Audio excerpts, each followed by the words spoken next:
God appointed Adam and Eve to rule over creation on His behalf, and He commanded them to increase the human race in order to spread its rule over the whole earth. This was humanity's royal obligation.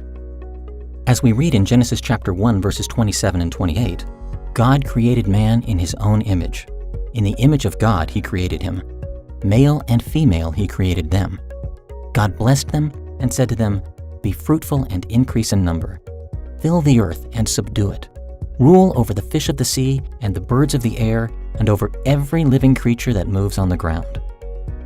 Human beings were created in God's image and given authority over His other creatures. So one of the most common ways of understanding what image and likeness language means in Genesis 1 is that God created us to be His representatives and to stand in as His rulers in creation. And we draw that from the broader cultural context when Moses was writing, where image and likeness was often used to describe like pharaohs and kings. And so to say that Pharaoh is made in God's image is to say that he's God's representative ruler in that particular context. That's part of what it means to be human. That's how God has created us, is to exercise this representative function in this creation that God has placed us. When God created Adam and Eve, He didn't just set them free on the earth and let them run wild. He created them for a purpose, to build His earthly kingdom. He gifted them with the abilities and the help they needed to accomplish the task. He set rules requiring them to be loyal and to work diligently. He explained the blessings they'd received if they obeyed Him and the punishments they'd endure if they didn't. In theological terms, we can say that God established a covenant relationship between Himself and humanity. Now, the history of Adam and Eve in Genesis doesn't explicitly describe all the blessings of the Adamic covenant, but Genesis 1, 22 and 28 implies that multiplying and ruling over the earth were themselves blessings of obedience.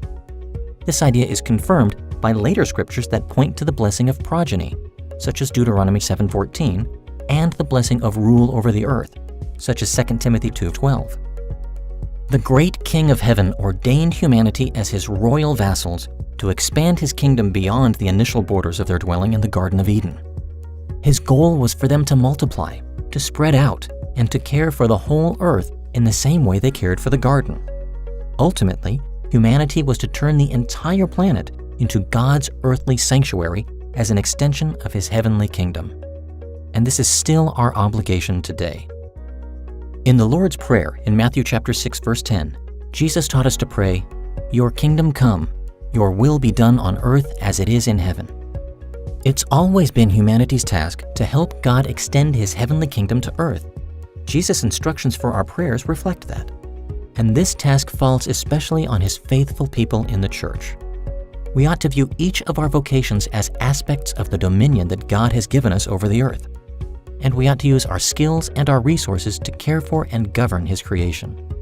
Whether we're in our homes, at our jobs, in the church, or anywhere else, we're called to represent and to serve our great King in everything we do. It's astounding to think about the dignity and honor God invested in humanity at creation. Obviously, sin has caused tremendous problems for us, but knowing God's design for human beings is a critical first step towards understanding His plans for overcoming that sin and for restoring humanity and the rest of creation to its intended glory.